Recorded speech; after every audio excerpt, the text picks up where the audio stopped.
Welcome to another edition of SaaS Builders. I'm your host, Jefferson Nunn. I'm joined today by Walter Crosby with Helix Sales Development.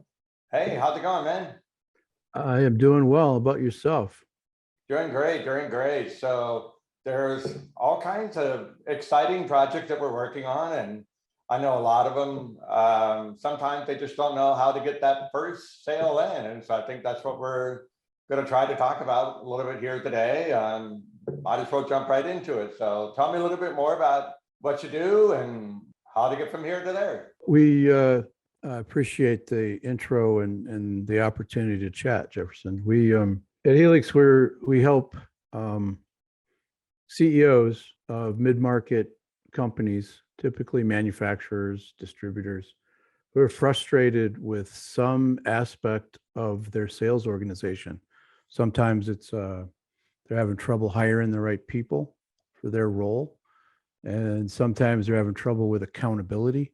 Sometimes you just can't rely on that forecast. So we have a variety of processes and tools to use to jump in and help them. And I think that's one of the things that is a distinction for us, is that we try to go from that face-to-face model, right, where you're kind of looking at each other across the table, and kind of split that and go side by side, shoulder to shoulder, jump in there and work with the CEO and his or her team to solve their problems, rather than just say, hey, here's a bunch of things that you can do. Good luck.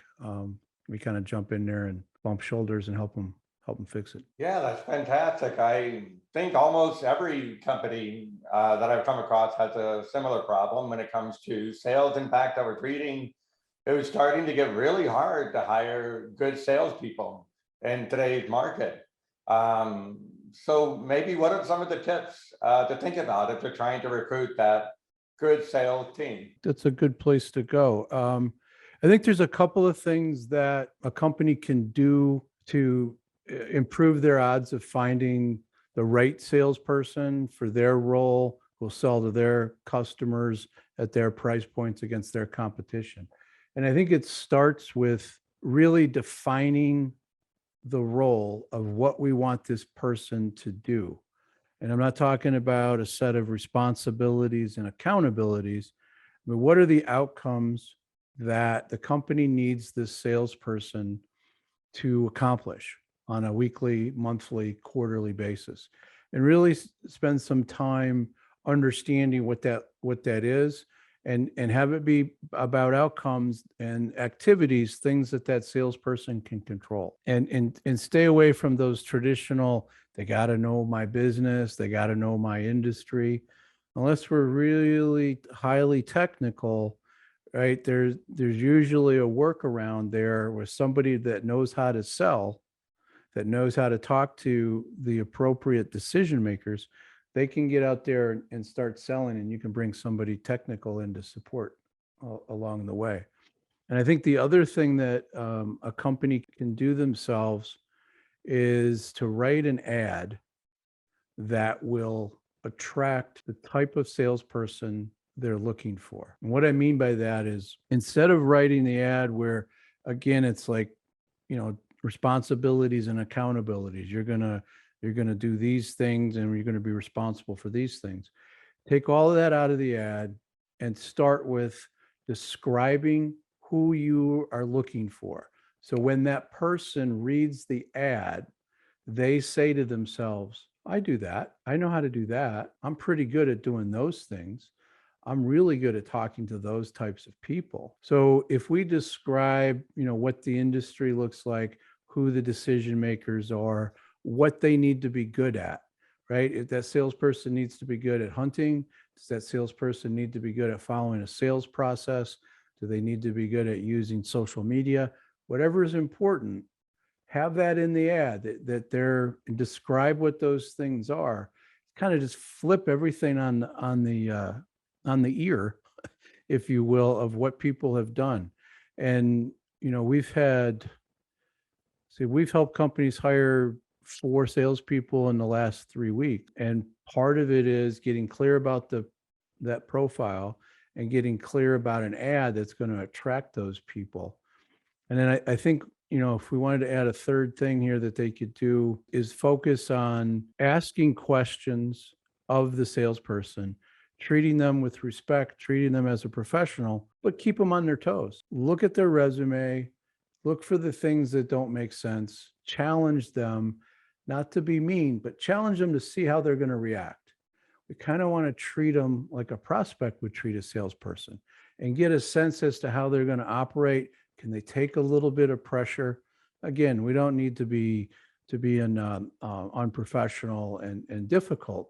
It's just keeping them on their toes. Stop selling the company, stop selling the role early in the process. Look to find the reasons why this person may or may not be a good fit. And then when you finally get your 2 or 3 candidates that you're really interested in, bring them in, clarify some things, look for that cultural fit, and then sell the role, then sell the job.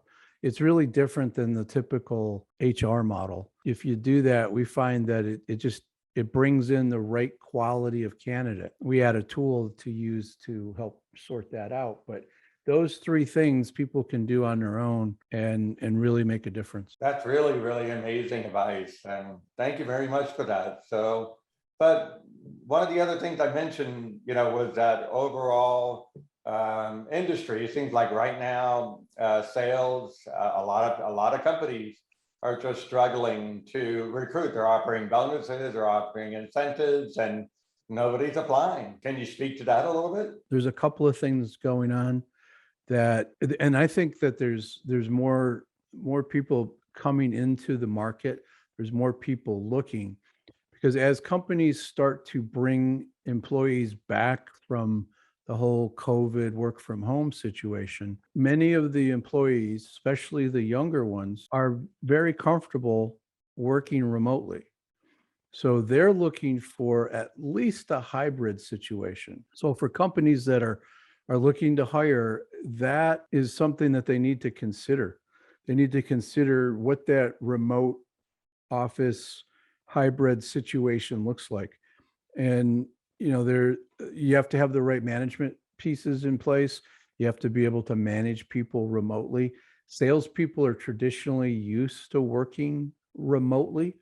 And managers probably need to get better at managing the salespeople from that remote model, with doing more daily quick huddles and, better accountability. But I think that's one piece. Dollars are always going to come into play, right? That's always something that's there. I'm seeing more companies provide signing bonuses. We're advising people, if you're going to give them a signing bonus, put it at the end of the 30 days. Right. Make them show up for a couple of weeks before they get the windfall. The government funding of unemployment is starting to wind down, so there'll be more people coming into the market. But the thing that when we're speaking to candidates, one of the things that they ask about is not so much the money, but what is the working conditions? Where are we going with the hybrid work from home situation? And they're concerned about culture. You really need to be able to articulate what the culture of the organization is, what your values are. And they can't just be something that's mounted up on the wall, as you walk by from time to time and like, oh yeah, those are important. You need to live them. You need to be able to talk about them. You need to be able to share them with candidates, and they will learn pretty quickly if the words and the deeds match up. I think those things companies can consider when they're looking at the marketplace right now as to how they're gonna bring people back. So it's an important issue. Really, really interesting insights into what's going on with our working from remote and so forth. And I guess to kind of follow up on that kind of remote model, are you finding that customers respond well to being contacted, by Zoom and that sort of thing prior to making a sale? Or do you think customers are still going to prefer, going into a physical office and signing a contract at the office? I don't know that I'm the barometer, but in my business, we went to virtual about 4 years ago, 3.5, 4 years ago. So when the COVID situation came about, it wasn't a big deal for us. We just did more Zooms. But I'll say this, that companies understand that we can make sales, that we can develop relationships, that we can do our job as salespeople without jumping on an airplane and flying across the country. We can do it without jumping in the car and being, in a vehicle all day long. So if that comes back, where we're bringing back some air travel and we're bringing back to be more face to face, I think that will come back. It will be stronger. However, it's not going away. Zooms aren't going away. It's always going to be here. So we try to find some balance. We try to get together once a quarter, at least twice a year with our customers. But I work with salespeople that I have not met face to face. I have great relationship, great rapport, different set of skills. You got to be able to learn how to look into a camera. You got to be able to learn how to manage the technology. But I think it's here to stay. And we shouldn't forget about the telephone, right? We can accomplish a lot with that device. It's been around for a while, especially for outbound with salespeople. And I think that's becoming a welcome relief where, if you're going to have a 15-20 minute chat with somebody, hey, can we do this over the telephone? There's a lot of people like, yes, I'd like to give up, doing 6 or 7 Zooms a day. I'm not sure if I answered your question fully. Oh yeah, no, this is good insight. That was amazing. So thank you. Well, I certainly learned a lot by talking with you today. And I heard you mention you had a variety of tools for CEOs. What would you recommend at the next step if they wanted to learn more about what you do and how you do it? They can do a couple of things. I think the easiest for someone to, gather more data to understand, they can look up Walter Crosby on LinkedIn. They can go to helixsalesdevelopment.com. There's a bevy of information there. I think the simplest thing is if somebody has a question or concern around their sales organization, we're happy to have a conversation around that. We're very particular about who we work with. We like to help people. So even if we don't think we're a fit, we can usually provide some value to help them solve their problem. But a 15 to 30-minute conversation about their issue will help them get an insight as to whether or not we can add value. We'll be able to figure that out as well. We don't put people on mailing lists and send them all kinds of all the things that we hate, right? Looking in their inbox and have people pitching. We don't pitch. We want to help people, and pretty clear about the type of people we want to that we can help and that we want to help.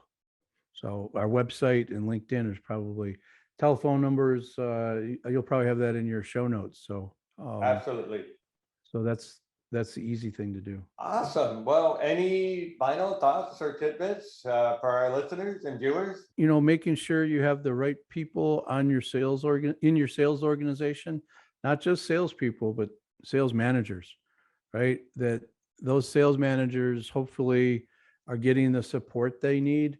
I know as in my career, I was promoted a few times to sales manager, and it's a difficult task. Just because you were a good salesperson doesn't mean you're a good sales manager.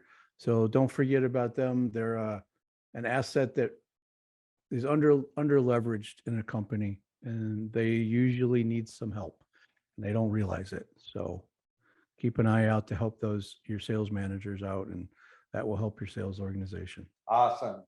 Well, I really appreciate you coming on our show today. And so certainly, thank you very much.